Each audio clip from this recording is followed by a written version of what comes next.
It is an extreme honor today to be interviewing Scott Menaker. Did I say that right? That's correct, And, Howard. and you were telling me, I was telling you earlier that my last name Farhan in Arabic actually means baker, and your name is Russian and it means butcher. Yes. So we got a baker and a butcher, and now all we need left is a candlestick maker. So hopefully, one of the 5,000 dentists listening to this is a candlestick maker. So hey, what got this? You graduated UNC in 1985. Was that when Yeah. Michael Jordan was playing there? I was fortunate enough to have caught him for a couple of years there. So it was a great thing. Now, did you know he was going to be the great one when you were at UNC? I think everybody had an idea after that first year how great he was going to be. You know, he was not the number one guy coming out of North Carolina. There was another guy on that team, a guard named Buzz Peterson, who was like the top rated guy. But Buzz went on to be a coach, and Michael obviously went on to be the man. Man, he was the man, and you know why I love Michael Jordan the most. You know what romantic thing that I associate Michael Jordan with, and this is a true story. People don't get it unless I'm 52, unless you're a bald guy who's 52. But when I was losing my hair senior year of high school and was bald, freshman year of college, people would always say, "Oh man, I'm so sorry you're losing," and it was just like people would always treat it like you're going through this Greek tragedy. You know what I mean? And I didn't really get it because when I lost my hair, I lost my blow dryer, my shampoo, my conditioner, my comb. It took me, I just thought it was just like, man, keep it simple, stupid. It was just this great thing. But it wasn't until Michael Jordan and the Chicago Bulls made it to the finals with my Phoenix Suns, who Yep. had the other gorgeously handsome guy, Charles Barkley, with the bald head. And the whole world, or the whole America, watched these 7 games of these 2 bald guys with $1 million smiles. And I swear it was the next day, bald was cool. And people stopped their comb overs, and people who were half bald were shaving the whole thing, and people with as much hair as you were shaving their head. And Michael That's true. Jordan and Charles Barkley made being bald a cool thing. And I thank them for that. So basically, one of the things that I wanted to get you on about is, you're obviously, you got your FAGD, you got your fellowship in the Congress of Oral Implantology. You've been doing dentistry for 30 years. You're a great clinician, but you have always had a knack for all things digital in dentistry. And why is that? You know, when I started 30 years ago, we had one computer. It was a DOS system. Most people listening probably don't know what a DOS system was, but it basically allowed you to type in information, and it was a simple, we knew who you were, we put your name, address, and phone number, and we knew how much money you owed us, and that was about it. And as time has gone on, the technology has certainly changed, and computers changed, and I sit here today in my office. There's 2 dentists. We have 14 computers. We have 2 servers. We have 2 Cerec units. We have digital pan, a 3D scans, digital X-rays for 15. What it's really done is that it's changed and allowed us to really put our practice in a great place. We're offering the latest and the greatest. Having technology for the sake of having it is pretty stupid. Having it when it's to your advantage and that it's useful is the key, and that's what we've been able to do.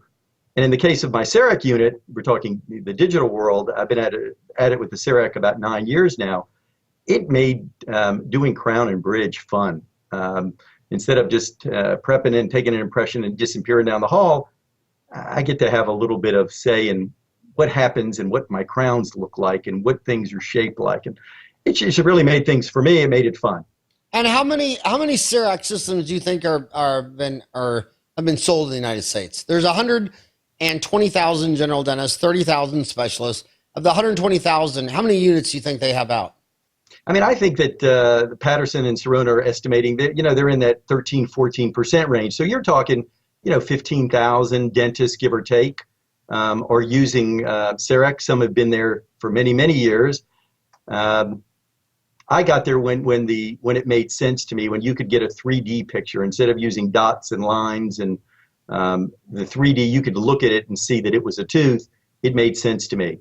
And where do you think CAD CAM is right now? Do you think in 10 more years it'll go from 15,000 dentists having one to 30,000? Or do you think because you and I have been in dentistry 30 years. I mean, when these lasers come out, there seemed to be a glass ceiling. Like, they'd come out maybe 5,000 to buy it, and then that was it. It's maybe same with air abrasion or same with certain things. So do you think 15,000, that the 15,000 dentists are going to buy one, bought one? Or do you think it's still growing? And do you think in 10 years it may be 30,000 dentists? I clearly think it's going to grow. Now, it'll never certainly take over. But, you've gotten to I guess the easy part, the people who are interested in technology and who get it. And I think it's allowed those of us that are using it to really use it to our advantage in terms of marketing and providing a great service to our patients. If you go to I was just down at the Hinman Dental meeting in Atlanta in March, and it used to be that, the Cerec was the only one down there. Now, as you walk through the exhibit hall, I won't say all the big players have got them, and everybody's trying to do it, is offering that service. Invisalign, ClearCorrect in the orthodontic field, Glidewell, the biggest lab in the country. Everybody wants it in a digital setting because it's faster, easier, and more accurate. And I just think people have to get by the idea that the technology is scary and also get over the cost factor too, because it pays for itself. Well, what I picked up on the key word that you said when you were explaining this to me is fun, and that is, when I tell everybody that dentistry is a high stress job because I grew up. My dad had restaurants, and if you ever saw people coming in getting ready to order a foot-long chili cheese dog and onion rings and a chocolate shake, they were so dang happy you could have hit them with a crowbar and they'd still have been smiling. You go to Disneyland, and I swear to God, you can't make this up. I saw a kid jumping up and down so excited when they were opening the doors to Disneyland that he actually needed to have his pants changed. And then you go into dentistry, and people walk in there and just say, oh my God, I don't have time for this. I hate coming here. I hate the dentist. And dentistry is a very stressful job. And if buying a laser or a Cerec or anything makes you happy, if some toy makes you have fun, it's going to pay for itself tenfold, because you got to make dentistry fun. And if you hate endo, that's what endodontists are for. If you buy a 3D X-ray machine and you just think it's the coolest thing in the world, then you can't afford not to have one. You have Absolutely. To keep, and if you're afraid of your hygienist and you can't talk to her, and every time she confronts you, you want to cough up a blood clot, you have to let her go. You can't do things you don't like to do for money, because if you trade things you don't like to do for money, you will always end in disease, depression, addiction. It's just not going to be pretty. And I can tell you love dentistry because you love dentistry enough to go get your FAGD.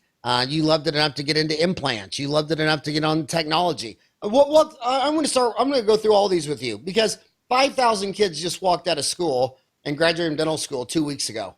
And to these 5,000 kids, why did you get your FAGD? And would you recommend that to these graduates?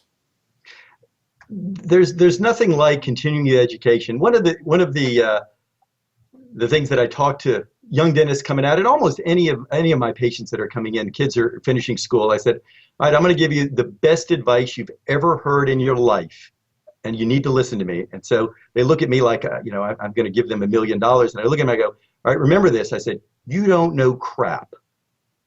And they look at me like, what? I go, okay, so here's the idea.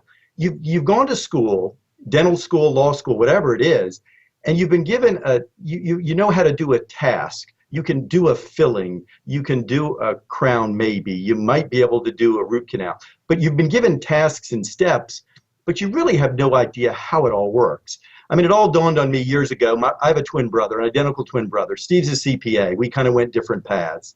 He hated science. I didn't necessarily decide that numbers were a great thing to look at every day, although I do appreciate them in my office.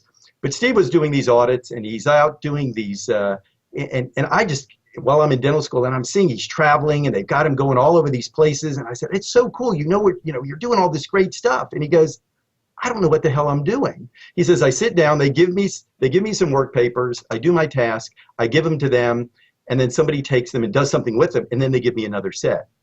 And it really dawned on me that he was just beginning his career. Now he's running a whole audit department in a big piece of McGladrey, one of the largest accounting firms around. He's got a huge job with them. He understands the whole pieces. And that was my advice to recent dental school grads. And it ties into this FAGD thing, which is you got to keep learning. You got to keep looking and exploring. You got to be adding new things, because if you keep doing things the same way you did it, I'm still sitting here with paper x-rays and maybe using hydrocolloid and rubber base, stuff that just doesn't exist anymore, or it shouldn't exist. So you're learning and you're figuring out how you provide better services to your patients, and how you enjoy what you're doing as you learn along the way. And that's what it's all about. You've got your master's in the AGD, I think, and you did it for the same reasons, I'm sure.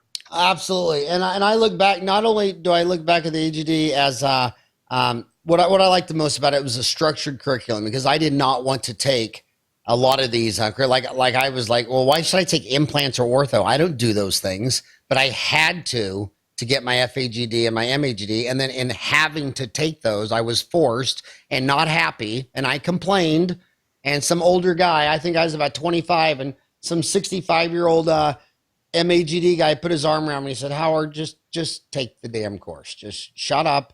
We know more than you do. You know what I mean? You're a young kid.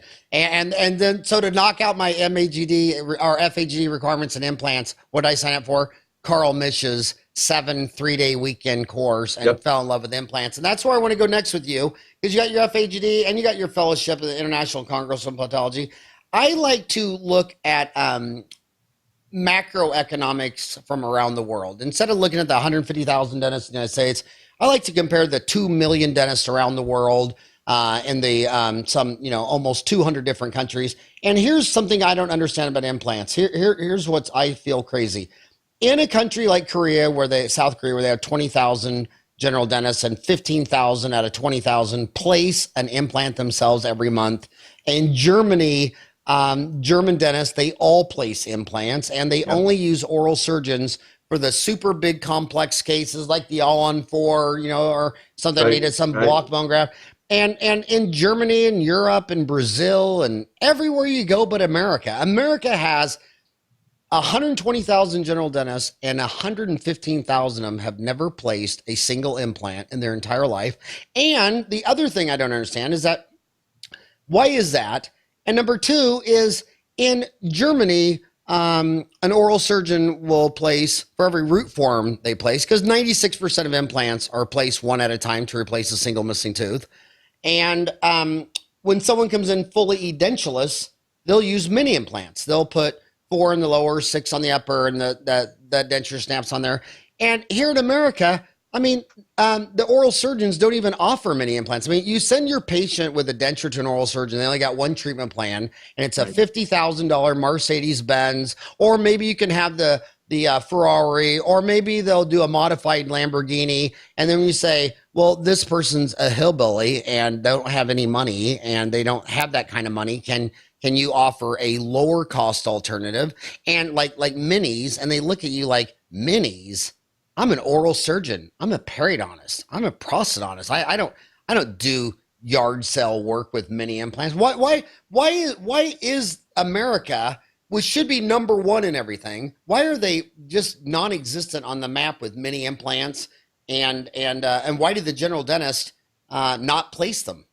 And you've got your fellowship in implants. I mean, I think it's it may be a little bit of the scare factor of the unknown, and implants just kind of got a bad rap early on, and few people chose to do them, and there wasn't a lot of training, or it was initially. It was you went to a weekend meeting, you bought $8,000 worth of implants with really no clue and no training.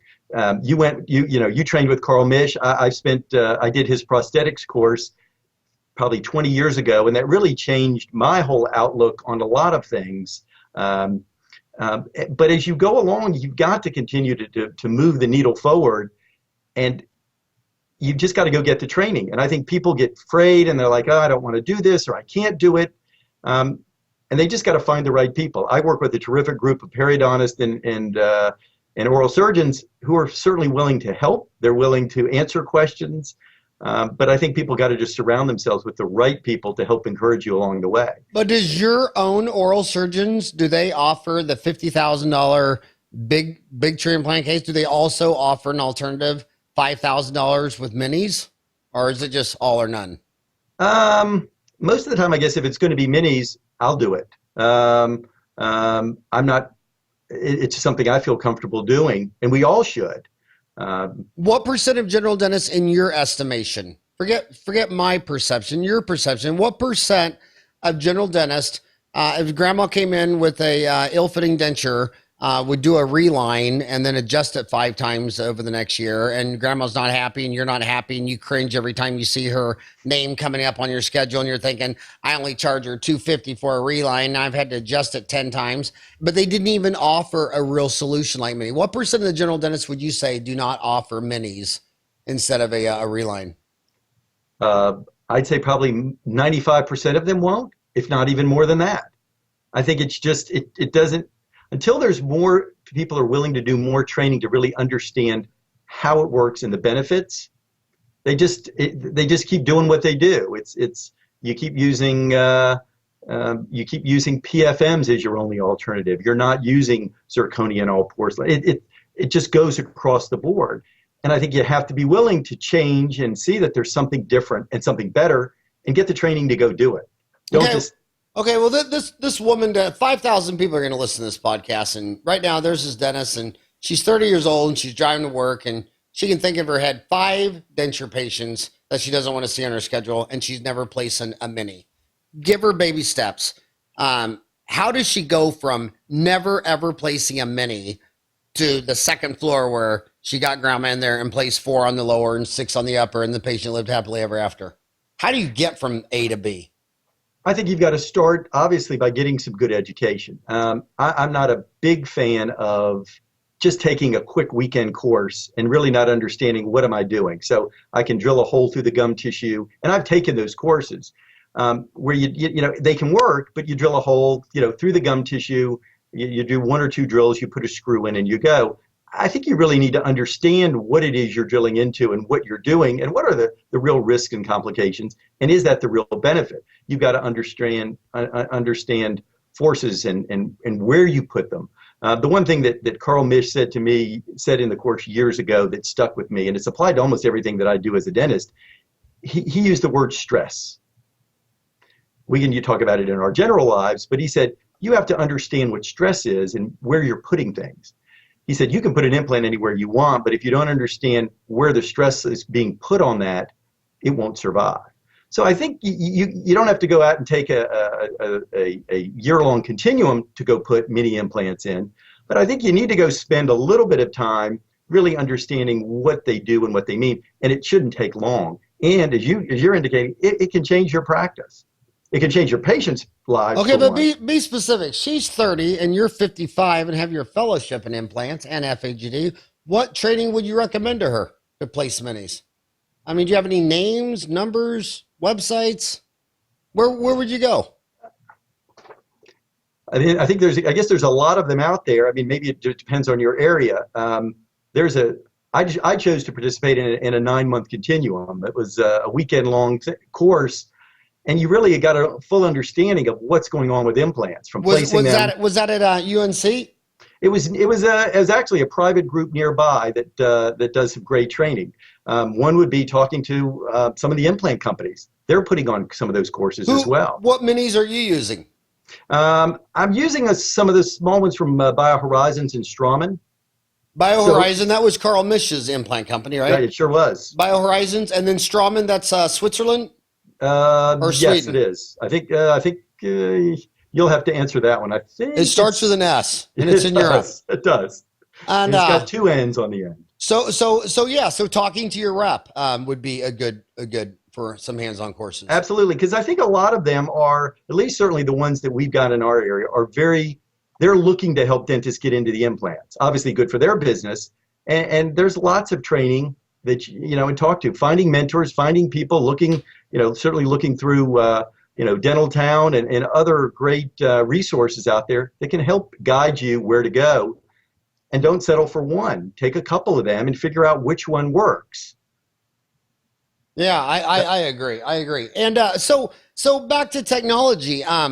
So you and I have been out 30 years. Has technology been a game changer in your clinical dentistry in regards to implants? I mean, you mentioned that you got an iCat. Do you think the going from a 2D pano to a 3D? Did you say iCat is what you used? I've got the Sirona XG3D. Is that the Galeos? It's the smaller version of the Galileos. What's it called? XG3D. XG3D. Okay, XG. What does XG stand for? I have no idea. Yeah, I did P90X. I still They've don't know got a what name for it, but I don't know. I originally had gotten the unit as a 2D pan or a digital pan that was upgradable, and probably I would probably say 10 months after I did that, or less than 10 months, we went to the 3D. We now take it as our standard. So if somebody comes in and they're due for on a 5-year basis, we typically will take a Panorex as a great scanning and screening film. We take a 3D scan and we then review it with the patient. And it's really been eye-opening. For me, my patients really appreciate, one, that we're showing it to them, but they like this stuff. And just for me to show them, hey, listen, I've just taken this x-ray, I've just cut you in half, and I'm now looking at your teeth from the side. Instead of just a 2D version of it, I can see almost anything that I want to see. I had a young girl a couple months ago, had a dentigerous cyst up around number 16 that was literally almost up into her orbit. Well, in the 3D scan, you could really see the magnitude of how large this thing was and where it went. And we were able to, have that discussion with her folks. Her mom said, "Can it wait? She's going to be busy." I said, "No, she shouldn't." And her mom said, they really appreciate it. So I got a whole different picture by using this technology that I would not have had just using a regular 2D. And my patients are looking for that. We've positioned ourselves as a very progressive practice. And I think in today's competitive world, you need to be doing that. You need to be positioning your practice well. This is just another tool. We're providing our patients with a great information, and we're offering it in something that they can appreciate. So do you think you've been a dentist what? You got out in 85, I got in 87. In those 30 years, do you think dentistry is more competitive today, 2015, than it was when we got out in 85? Absolutely. Explain. Because when we got out, there was Orthodontic Centers of America, traded on the New York Stock Exchange. There was a dozen of these big DSMOs on NASDAQ. And what happened to all of them? Yeah, they're gone. Yeah. And do you think the next round, and then they all disappeared, and then there was nothing for 10 years. Now they're all back with a vengeance. Do you think it's round 2 of what we saw the first round and that managing dentists is like herding cats? Or do you think this time they're here to stay and Heartland and Pacific Dental will turn out to be Walgreens and CVC?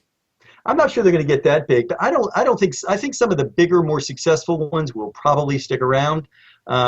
What they offer is they take any insurance plan known to mankind. They don't care about the fee. They figured out a system they think that works well, and it obviously, at this point, it's working well for them. I don't know whether it works long term. In the short term, it does.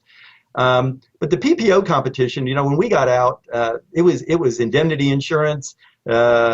I remember IBM had a plan that paid, my crown I think was $400 at that time. They paid $3,500 a year. They paid 90% of the fee. It was golden in a way. I mean, if somebody needed treatment, they could get it. And in 40 years, dental insurance has gone backwards. It's disappeared. You have a $1,000 plan. The fee for a fee for my crown is $1,200. You get a crown and a cleaning or two, and you're done. But I'm going to play devil's advocate. When I go around the world, the BRICS, the fast emerging markets, Brazil, Russia, India, China, they don't even know what dental insurance is. Have you ever tried to explain dental insurance to a Chinese dentist in Shenzhen? They say, well, if you're the one not brushing your teeth and drinking Pepsi and Coca-Cola and have a cavity, why would your boss or your government pay for your cavity? I mean, they look at you like, Am I missing something? I mean, and then in the United States, half of Americans don't even have insurance. And then when you go to the United Kingdom, when you and I got out of school, they had 19,000 dentists and they all participated in the government plan. And now 25 years later, about 5,000 of them said, forget it. They just dropped out completely. Now it's down to about 14,000 with the government NIH system, and 5,000 are just going fee for service. Do you think, I think all democracies, they only have two goals. We're going to try to give you everything for free, and no one's going to have to work or pay taxes. So you're not going to pay taxes. You get everything for free. So insurance is the same thing. They want to not brush, not floss, not take care of their teeth, give their children Mountain Dew instead of anything nutritious. And then when they need a whole mouthful of cavities, they want their boss or Obama to pay for the whole thing, and they don't want to pay taxes. So do you think the insurance thing is a cop out? I mean, to blame it on insurance, or do you think it's? Oh, I think people have gotten trained via the medical world where the $25 copays takes care of everything, and that stuff is all changing. We positioned our practice not to really participate in those plans. We take one, which is Delta Premier. It's a very, very tiny percentage of my practice, and the rest of it is I get full fee. So the PPOs are not affecting me, but I've worked really hard in our practice to position ourselves so that we don't have to deal with that. Okay, but this kid that just got out of school doesn't know what you mean by when you say position yourself. What do you mean by position yourself? Part of that is the level of service that we provide, the care we provide, the technology that we use, the investment in continuing to update what we're doing, going to training to offer them the latest in services that's out there. And part of that is, I've got 30 years of developing that relationship with a lot of my patients. If a guy coming out of school to start from scratch, he's got to start getting people in his door to start getting cash flow. And what they normally do, and it's fraught with danger, which is they sign up for every PPO thinking that's the answer. I met with a young guy the other day who said, well, I'm not busy, so I'm signing up for more. I go, is that all? If that's all you're doing, you're dead, because you're going to be working at the mercy of, you're going to be just a commodity. So as long as you're participating in the plan, people will come. When you stop participating in the plan, they're going to go away to the next guy. And there's certainly a group of people that are on that tact. I say that you go after the people, as you said, the 50% that don't have dental insurance, who value good service, who value good dental care, and are willing to pay a fair fee for great service. And the other thing that dental insurance is good for is someone says, okay, well, if you want more of something, subsidize it. If you want less of something, tax it. So the employer, the government subsidize health care, and they got this insurance benefit. Well, it only covers $1,000. So if they need any type of comprehensive treatment, you can take the insurance, you can file the plans, but you can upsell, to full mouth to case dentistry. If you have the skill set, if you have the confidence, if you can present the treatment. Absolutely. That's exactly right. Yeah. You've got to have the confidence to be able to do that, and the skills. And I said, you just tell people what they need. You let them make the decision whether they're going to do it. You've got to lay out the benefits and of doing it, and also what's going to happen if they don't do it. But ultimately, at the end of the day, I'm trying to think who I heard many years ago. I think it was a guy named Rick Kushner out of Colorado. And one of the things he said at a meeting was 90% of what we do in dentistry is elective. The only time they need us is when they've broken a front tooth or they're in pain. I think that number is probably about 98%. I think people, saw people walking in, this guy walked in my office yesterday. He's been having a toothache for 2 years, and he goes, I figured it's finally time to do something. So people are not, you have to educate them. You have to help them understand the benefits of doing this, and that why you're the guy to do it, and they'll pay you. I got plenty of people who are willing to pay me my full fee for what we do, and not have to take 30 or 40% and give it to the PPOs and the insurance companies. What do you mean when you say how touch dentology is changing the rules of patient engagement? So one of the things I've always toyed with is, how do I tell people, give them their education. What is it when they come in to get their teeth cleaned? What happens? And most of the time people think, as long as they don't have to come back and have a filling done, or they don't have to come see you or I, they're good. They're great. They can go do whatever the heck they want to do for 6 months, and they'll come back in 6 months and, repeat and keep going. And so I always looked at, do I create a checklist or do I create something to give them? And that never seemed to work. It was a lot of paper. And then I got, you get something from the periodontist that says, I saw, that one of your patients, hey, Mrs. Menaker was in, she got her teeth cleaned. There's a little pocket between 14 and 15, and her plaque was light. But they never gave that to the patient. So the patient's kind of in the dark. And so about a year or so ago, I had a conversation with a longtime patient of mine, very successful in the hospital world and now in the app world, in the medical aspect. And we started talking. And I said, I've got this idea of what I'm now calling the Oral Fit Score, which is a way to really evaluate somebody in a very quick, systematic way, give them recommendations, and then have a conversation with them. And that led me to writing it, getting an app, the first app that we built, which is the Oral Fit Score, which is enabling us to really have a conversation. And it's really a great tool for my hygienist. I have 4 hygienists, and they all speak a different language. One of them likes to talk about dentistry. One of them hates to talk about dentistry. She'll tell you anything, and she'll probably even call you names, but she doesn't want to talk about dentistry. And by using the score now, she came to me a week afterwards and said, I'm now being accountable to my patient. So we're talking to our patients about, are their gums bleeding? Do they have plaque? Do they have tartar? Are they eating a lot of sugar? What is the health of their teeth? What's the oral cancer exam look like? And we've created all of this in a very simple app that's done on an iPad that they then review with a patient. We get a copy, the patient gets a copy, and what's the app called if they go to their app store right now? You really can't get it because it becomes it's a subscription that they'd have to get with us that we'd have to build and customize. They can go to our website, touchdentology.com, and they can see that. And if they call us, we can certainly get them a lot more information. So you built this. Is it an app or is it a mobile version of a website? This is an actual app. This scoring is done. It's touch screen. You enter patient information. You evaluate them basically so that the hygienist is not having to, who's the main person doing this, they're not having to key in lots of information. They're just using touch screens and saying, plaque is light, none, light, moderate, heavy. Bleeding, similar thing. Conditions of teeth, we're giving them the options of broken teeth, cracked fillings, missing teeth, abscesses. There's all kinds of things. And as well as when you get into the treatment side, you can talk about what they need to come back for. You need to come back and have a tooth filled. You need to come back and have an implant. We've referred you to a periodontist. All of that is displayed on this, and a real quick thing takes less than 5 minutes to do in terms of doing it and reviewing it with the hygienist. We've got about 1,500 of these done right now. The response from our patients has been tremendous. You have 1,500 patient scores. We've got 1,500 scores that we've done with my 4 hygienists in probably the last 4 months. So is this a new thing for you? This is new. This is absolutely new. How new? We started using this in late January, early February, and just now bringing it to the marketplace so that other dentists can take advantage of this. Now, have any other dentists around you done this too?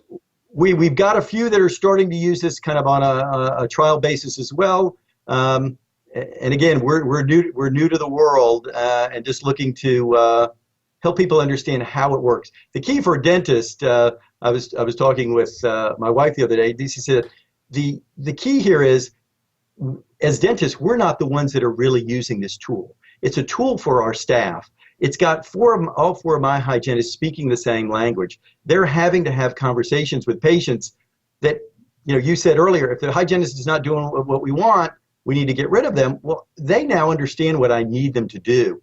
And the patient response has been tremendous. And then the patient is going to download this app on their smartphone? No, so here's what happens. So once we go through this score and the score is generated, they will sit there and have a conversation, literally holding the iPad in their hand, reviewing this with the patient, telling them what they see. I then come in to do my exam. They're then reviewing a lot of that information so that I can hone in on what they've been seeing and reinforce the value of what they've done. And then what happens is once that score is generated, the practice immediately gets a PDF of that you can then download. We download that into our document queue. It goes into our patient record, and we now have that we can compare. We then ask the patient, do you want us to print this or do you want us to email this to you? I bought a printer, it's collecting dust. They all say, email it to me. And so the neat thing is you hit the button, it goes swoosh, and then you hear the chime on their phone, and patients think it's the coolest thing. Because one, they can then go back and review that anytime they want. They can then get that anytime they want when they go to the other app we built, which is a mobile app for the practice, which is a kind of a version of it's somewhat of a mobile website, but it's the next version of a mobile website. I think the coolest thing would be for my patients to all be sitting with my app on their phone. Because I look at it this way, they're mine. They don't have to, they're not trying to remember who I am or how to get in touch with me. They hit a button, they can file it under their health category, or they can just have it sitting there, and they've got access to me. And part of what we're going to do is provide information to dentists. So if you've got a newsletter, we looked at yours, you've got a great newsletter and blogs and offers. All of that can be put on there. But if you don't have access to that information or don't have somebody who's savvy enough to be doing that and doing social media, we can also help provide some of that. So it's really a marriage of the in-office oral fit score app and the out-of-office mobile app. It's just another branding and marketing opportunity. If you just want to get all the PPO guys of the world and that's your patient base and you're happy, you don't need me. You really don't. But if you're looking to position your practice to get the good patients who want to do the bigger cases and the smaller ones, but who appreciate what we do, we need to provide them with information and show them that we're on the leading edge of what's going on. And that's what our apps will do. So what's the next move for your company? Is to sell it to some other dentist? That's exactly what we're getting ready to do. And how much do you think something like this is going to cost? We're looking at probably a monthly fee of $300 a month. And that will cover full customization of the mobile app, where it will pretty much look like it is yours and not anybody else's, from colors and logos and information and bios and special offers and special information on things that you're doing. We'll take care of customizing that. And then as well as the Oral Fit Score app, where you can do as many of those. We store it in the cloud for you. We provide all that kind of service. As I was trying to think about this, we piss away as dentists. We piss away a lot of money during our careers buying the latest and greatest. We think this material is good. We get a journal article. We hear something and we buy it. And then, 10 years later, we look at our closet and it's full of stuff. This is something I think that is the simplest and easiest thing to use. And for $300 a month, it's a drop in the bucket of what we will spend, and it will have a dynamic impact, I think. And we've seen it in our practice. I think dentists will see it as well, that their patients will love what it provides. Their staff will like, especially their hygienist, the tool that it gives them. And it just continues to brand and position their practice in the marketplace in a different place. I would say that the thing that dentists waste the most money on in their career, hands down, is their girlfriend and paying off their ex-wife. I'd say I think it's funny when all these dentists complain about their $250,000 in student loans, and I'm like, dude, your first divorce will cost you $1 million. Okay, so your student loans. You're right. You're absolutely right. Is the least of your problems. And I also want to say that when you've collected a lot of this stuff, the free classified ads on Dental Town, I mean, it's amazing. Probably over 1,200 unique dentists go to that thing every day, but it is amazing. If you do have a mortuary of old stuff you bought for thousands of dollars, you can unload that stuff on the free classifieds. I also want to say one thing, make a comment on you said about when you're working with a specialist. One, that the periodontist was sending you back notes saying that the person had plaque or bleeding gums or whatever, and the patient wasn't seeing this. I reverse that with my specialist. If I'm going to send my oral surgeon 4 wisdom teeth, it's extremely important that when they schedule my appointment, that my patient, they call our front desk and we email over the treatment plan because if the oral surgeon is just going to go in there and only see four wisdom teeth and pop them out, that doesn't do anything for me. But if the oral surgeon goes in there and while you're numbing up, puts his hand on you and says, by the way, you still got six cavities you haven't treated. We're just pulling the four wisdom teeth today, but I'm not going to fix those six cavities. You need six fillings, and you need to get back in there and see Howard and have those six done, because I've been an oral surgeon for 25 years, and these six cavities are going to turn into six root canals. And right now you just have six fillings. And if you don't get that done, it's going to turn into six root canal built-in crowns. You won't have the money for that. So then you're going to be back here at my office getting six more teeth extracted. And that's why 31 million Americans don't have one tooth. And I can't tell you how many times those kids come back from the oral surgeon and say, oh, yeah, when I was there, he told me, don't forget to come back here and see you to get that done. Same thing with periodontists. You send them to ask them about gum disease, and the worst ones, they just look at that little gum tissue. And the best ones send them back with a treatment plan and say, in order to do this right, we're going to do all this stuff, but I don't like the margins on tooth number 3, and I don't like this and that. So comprehensive care is working with specialists that can do both things. So, Howard, you're right. I mean, and that's the group. We don't have to refer to just anybody. You got to pick a great group of people, and the ones I've worked with, one periodontist for 30 years, he and I see things the same way. When I went to Carl Misch's course, came back and I said, listen, if you place an implant for me, if you don't ever place it in the wrong place, put it in the right place so that I can restore it and that it'll survive. And it just became a conversation that you've had and that I've had with the specialist to say, what are my expectations? And they certainly live up to that. So to the dentists that are getting started or not happy with their specialist, find the right ones and the good ones, because there's plenty of them out there. Well, I'm going to ask you a question on that right there. Do you think that specialists should be using a surgical guide, or do you think an oral surgeon or a periodontist places the implant in the wrong direction instead of starting crown down and saying, "Okay, this is where the crown needs to be, this is where the bone is. Can we connect the two?" Are you using surgical guide, or do you just sit there and say, "I'm a surgeon, I'll just lay a full thickness flap and I can see the tooth in front of it, tooth behind it, split the difference, buccal, lingual, mesial, distal, and just freehand it"? Or are you a surgical guide? I'm using a guide, but I'm also laying a flap. It just depends on the situation. That's just kind of what I've gotten used to and what works for me. And I know there's, again, lots of ways. You talk to some of the periodontists who've been using them, been doing implants for years. They would never think about using any kind of guide. And others say you do it 100% of the time. Again, that's one of those things that I think you've got to develop a comfort level. As you're placing them, what are you doing? How do you make your surgical guide? Do you make it yourself? Do you have a lab do it? Do you mill it out? I know the Sirona, you have CAD/CAM and Galileos, they mill out their own surgical guide. Is that what you're doing? I'm doing some of that, and sometimes I'll, depending on it, I'll have one made. And if you have one made, who makes it? There's a couple implant companies, basic big labs and implant companies. Implant Innovations, I think, is one of them that I've used. And the others is sending it to Sirona as well for them to do it. And I also want to tell you about when you were talking about the mobile version or your app. Right. I'm so old school. When I see my cell phone, to me, you know what I see looking at that at 52 years old? I see my mom's refrigerator when I was a little kid. And my mom ran the entire household, me and my brother and 5 sisters, with magnets on a refrigerator. And she had a phone nailed down to the wall.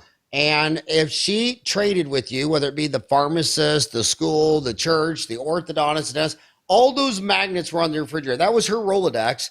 And now I see when these dental offices get an app on that smartphone, every time mom picks up that smartphone and is flashing through her apps, she's seeing your dental office. And she's seeing your dental office app without having you to pay money to have it on a billboard off the side of the road, or printing paper and doing a direct mail piece that's coming into her mailbox, or buying a full page ad in the yellow pages just in case she happens to flip through it. I think what you were talking about with those touch dentology, I think I don't care what the app did.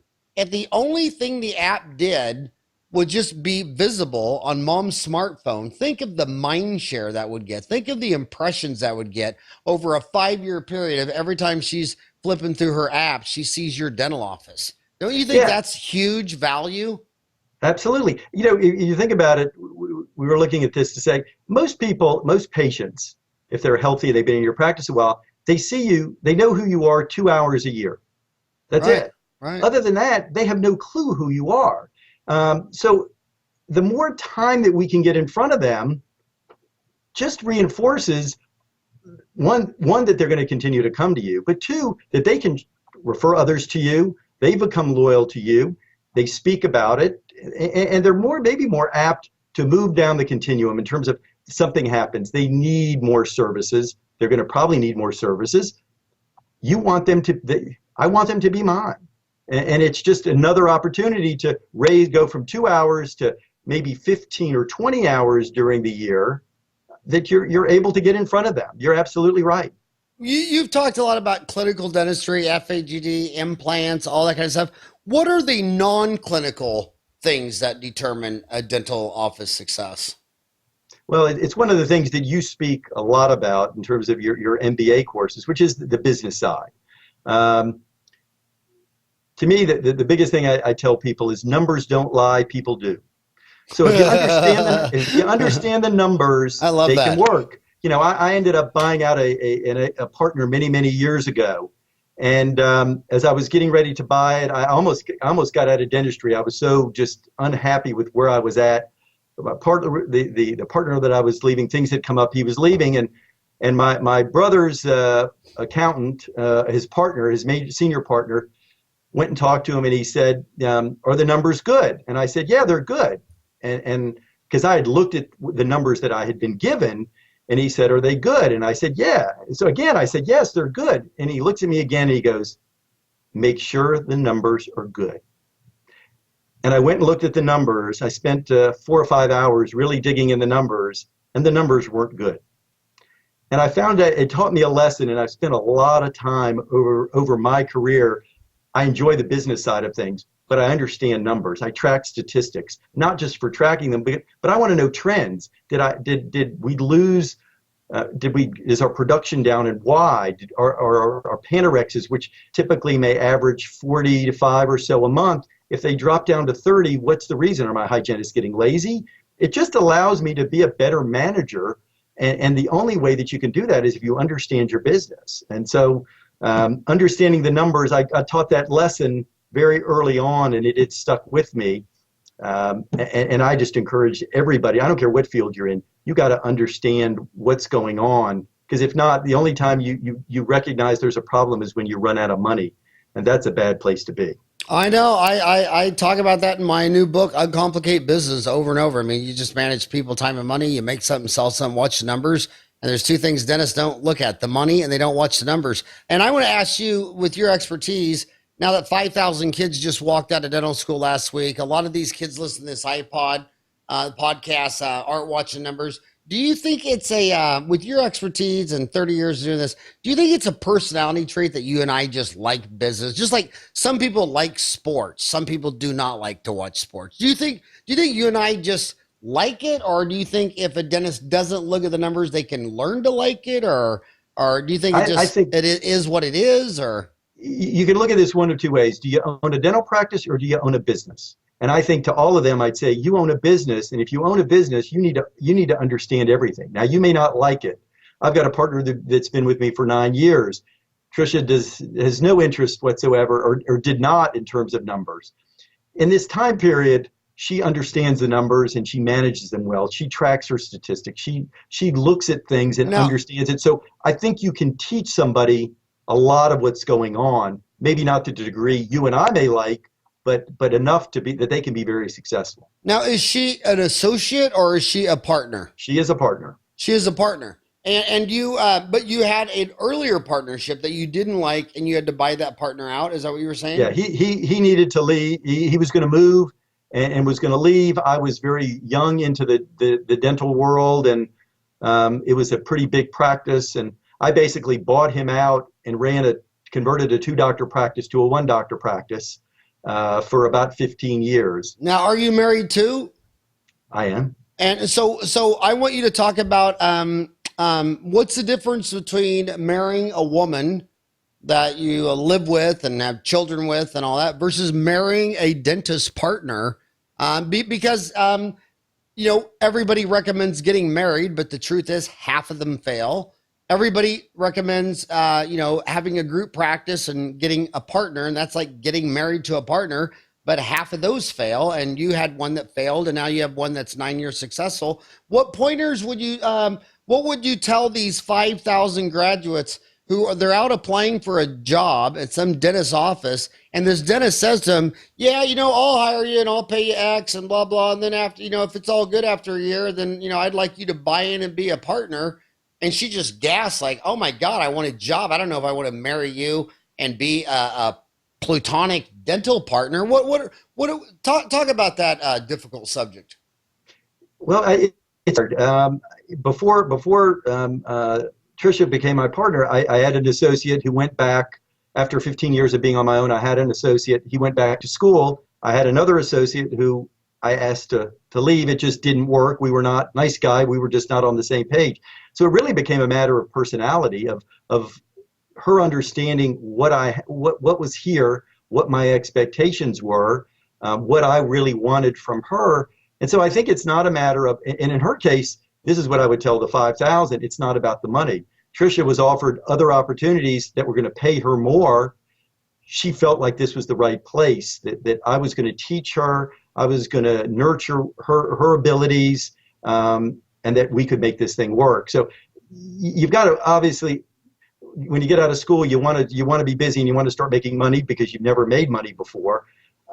You just got to make sure that it's not all about the money in the beginning, because it'll be about the money at the end. Don't be short-sighted. Find the right person who can mentor you and who really is interested in you, not a guy who's just going, I just need somebody who's breathing and who has a right hand and who can drill fillings and take out teeth. There's got to be something more than that. Very good. Yeah, very, very good. Partnerships are tough because people are just so complex. Gosh, people are complex. They're more complex than we'll ever even know. I mean, it's just amazing. If anything amazes me more and more each year is just how complex the human is. I mean, every time you're reading research, like I was just reading some research lately that the scientists think that in schools that kids are never going to retain anything till after 10 o'clock. I mean, they wake up, they're sleepy, they're not, I mean, just, you know what I mean? It's just amazing. They're saying that kids can't take in information longer than 15 minutes at a time. And if they're on caffeine, cut it in half to 7.5 minutes. I mean, when you read the data about human beings, I mean, wow. I still think the most amazing thing that ever happened on Earth is that a bunch of talking monkeys landed one on the moon and brought him back safely. I mean, to think that 7 billion talking monkeys sitting in trees eating bananas actually got Neil Armstrong to the moon and back is just like, wow, people are just complex. And that could be the most expensive decision you ever made. You have a lover right now and you think she's great. Go ahead. A lot of dentists, the biggest financial disaster or biggest health problem they'll ever have is getting their finger caught in a wedding ring. And most of the dentists I know, the biggest disaster they ever had in their dental office was marrying a partner or having a partnership. So whenever you're dealing with humans, it's crazy. So so tell me there's so many technological changes in our careers over the last 30 years. What do you think, and you keep talking about to position yourself, which sounds like you're positioning yourself away from insurance, away from that and to a high tech, high touch dental office. What technologies do you think a dental office needs today? Because you go to a dental convention, I mean, there's literally dozens of toys you can buy. What toys do you think dentists should have? Well, the first one obviously is a good practice management system that allows you to bring, to integrate everything into one place.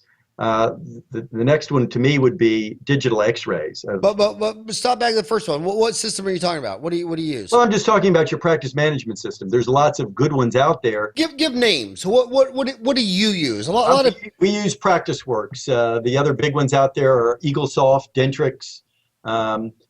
They've all managed, and they're now all owned by the bigger dental supply companies so that they can also start offering all of their other pieces. It used to be you got everything from different people, and now you can literally you go to Patterson and get everything from your X-rays to your Cerec to your digital to their X-ray system.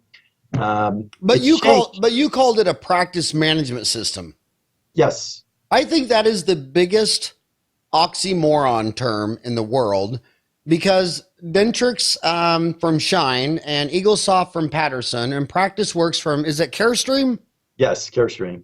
They call it practice management software, and the only thing it doesn't do is manage your practice. It doesn't do payroll. It doesn't.